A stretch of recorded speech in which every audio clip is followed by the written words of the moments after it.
নমস্কার বন্ধুরা, রান্না ফটাফটের আরও একটি নতুন রেসিপিতে আপনাদের সবাইকে স্বাগত। আজকের রেসিপিটা শেয়ার না করেই বলতে পারি, এই রেসিপিটা আশা করি সকলের ভীষণ পছন্দ হবে। শীতে টাটকা সবজি দিয়ে বানিয়েছিলাম আজকে সবজি পুলি। কেন পুলি বলছি সেটা আশা করি অনেকেই বুঝতে পারছো, কিংবা যারা এখনও বুঝতে পারছো না তারা স্কিপ না করে পুরো রেসিপিটাই শুরু থেকে শেষ অবধি দেখতে থাকো। আশা করি বুঝতে পারবে কেন বললাম সবজি পুলি। তো চলো রেসিপিটা শেয়ার করে ফেলি। রেসিপিটা বানানোর জন্য প্রথমে আমাকে ময়দা মেখে নিতে হবে।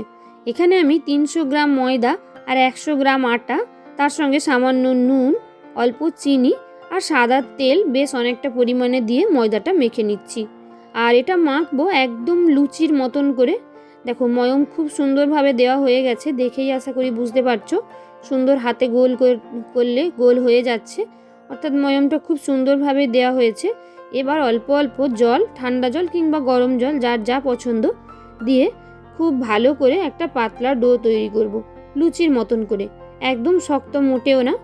দেখো ময়দাটা প্রায় মাখা হয়ে গেছে। এবার ময়দাটাকে আধ ঘন্টার জন্য ঢাকা দিয়ে রেখে অপর দিকে একটা সবজির পুর বানিয়ে নেব পুলির মধ্যে দেওয়ার জন্য। তার জন্য দেখো কড়াইতে দিয়ে দিয়েছি 2 চা চামচ মতন সাদা তেল। তেলের মধ্যে দিয়ে দিলাম 5 ফোড়ন আর কাঁচা লঙ্কা কুচি, দিলাম টমেটো কুচি। 1 মিনিট মতন খুব ভালো করে নেড়ে চেড়ে এর মধ্যে দিয়ে দিলাম কয়েকটা সবজি। দিচ্ছি নুন, হলুদ গুঁড়ো, লঙ্কা গুঁড়ো পরিমাণ মতন, স্বাদ বুঝে অবশ্যই, ঝালটা যে যা পছন্দ করো। আর সবজির মধ্যে দিয়েছি আমি কড়াইশুঁটি, গাজর, আলু, তার সাথে ফুলকপি। তোমরা চাইলে এর মধ্যে বিট, বাঁধাকপি, বিনস এসবও দিতে পারো। আমার কাছে যা যা ছিল তাই দিয়েছি। প্রায় 5 থেকে 7 মিনিট পর ঢাকাটা খুলেছি।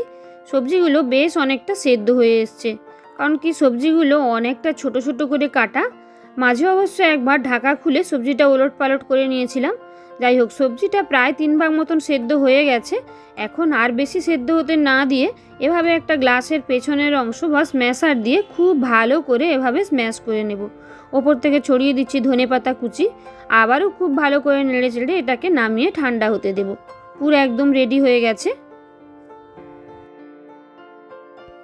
এদিকে ময়দাটা দেখো এতক্ষণ ঢাকা দিয়ে রাখার পর অনেকটাই নরম হয়ে গেছে, কোনো অসুবিধে নেই তাতে। তবে আপনারা যদি ময়দা এত নরম বেলতে অসুবিধে হয়, সেক্ষেত্রে ময়দাটা আর একটু শক্ত করেও রাখতে পারেন।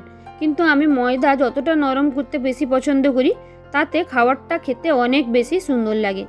এবার ময়দা থেকে লুচির মতনই আকারে এক একটা করে লেচি কেটে নেব, কিংবা লুচির থেকে একটু বড় হলেও কোনো সমস্যা নেই। এবার এটা বেলবো আমি কিন্তু ময়দা দিয়েই, তাই ময়দা নিয়ে অল্প একটু ময়দা মিশিয়ে খুব ভালো করে একদম লুচির মতন শেপ করে বেলে নিচ্ছি। দেখো যেহেতু লেচিটাও লুচির মতনই নিয়েছি, তাই খুব বেশি বড় হয়নি, আবার একদম ছোটও হয়নি। দেখো একদম সুন্দর করে বেলা হয়ে গেছে। এবার চামচের মাধ্যমে পুরটা নিয়ে, ঠান্ডা হয়ে যাওয়া পুরটা নিয়ে এভাবে আমি মাঝ বরাবর কিংবা সাইড বরাবর দিয়ে দেব। দেখতেই পাচ্ছেন সবজিগুলো কিন্তু একদম স্ম্যাশ হয়ে যায়নি, দানা দানা আছে। এটাই কিন্তু খেতে অনেক বেশি সুন্দর লাগবে। পুরো স্ম্যাশ করে দেওয়ার দরকারই নেই, তাহলে কোনটা কোন সবজি বোঝাই যাবে না সেক্ষেত্রে।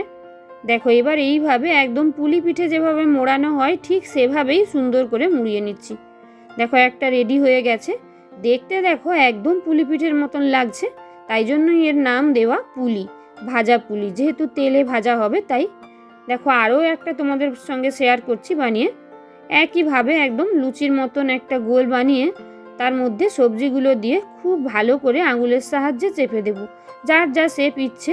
যেহেতু আমি পুলি পিঠের মতন শেপ নামকরণ করেছি, তাই শেপটাও দিয়েছি পুলির মতনই। দেখো একইভাবে একদম এটাকেও মুড়িয়ে নেব। একইভাবে বাদবাকিগুলোও তোমরা তৈরি করে নেবে। অপর দিকে গ্যাসে কড়াই বসিয়ে কড়াইতে দিয়ে দিচ্ছি বেশ অনেকটা পরিমাণে সাদা তেল, কেন কি এটা আমি ডুবো তেলে ভাজবো। তেল গরম হলে তেলের মধ্যে আস্তে আস্তে করে এক একটা পুলি ছেড়ে দিচ্ছি। দেখো এতটাই সুন্দর হয়েছে যে দেওয়ার সঙ্গে সঙ্গে নিচে কোনো কিছু লেগেই থাকছে না, আর চারদিক কতটা সুন্দর ফুলে উঠছে আশা করি দেখেই বুঝতে পারছো। একদিক লাল হয়ে গেলে আস্তে আস্তে অপর পিঠ আমি উল্টে নেব। আর বন্ধুরা এটা ভাজতেও কিন্তু খুব একটা বেশি সময় লাগে না, একদম লুচি ভাজতে যতটুকু সময় ঠিক ততটা সময় নিলেই এটা ভাজা হয়ে যায়। দেখো এক পিঠ কতটা সুন্দর একদম গোল্ডেন কালার করে ভাজা হয়ে গেছে। অপর পিঠও উল্টে পাল্টে আমি ভেজে নিচ্ছি। আর এই যে রেসিপিটা বানালাম, এটার সঙ্গে খাওয়ার জন্য কোনো তরকারি বা কোনো কিছুর প্রয়োজন হয় না, শুধুমাত্র একটু স্যালাড কিংবা সস দিয়েই খেতে অসম্ভব সুন্দর লাগে। দেখো, দেখতে একদম পুলি পিঠের মতন হয়েছে, কিন্তু খেতে ভীষণ সুন্দর। যারা অনেকে সুগারের ভয়ে পুলি পিঠে খেতে পারেন না, তারা এভাবে সবজি পুলি বানিয়ে খেতে পারেন। সেক্ষেত্রে আলুটা দেওয়া যাবে না, এই যা। একে একে সবগুলোই আমি ভেজে নিয়েছি, আর গরম গরম খেতেই বেশি সুন্দর লাগবে, তাই সার্ভ করে দিয়েছি টমেটো কেচাপ দিয়ে।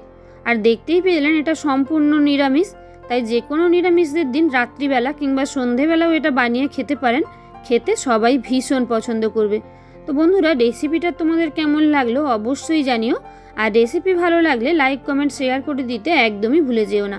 এই শীতের মরশুমে অবশ্যই একদিন এই রেসিপিটা বানিয়ে আমাকে কমেন্টে জানিও খেতে কেমন হয়েছে। আর রেসিপি ভালো লাগলে এই ধরনের আরও নতুন নতুন রেসিপির আপডেট সবার প্রথমে পেতে যারা এখনও চ্যানেলটাকে সাবস্ক্রাইব করোনি, ঝটপট চ্যানেলটাকে সাবস্ক্রাইব করে অল নোটিফিকেশান অন করে রেখো। দেখা হচ্ছে নতুন কোনো রেসিপিতে। টাটা।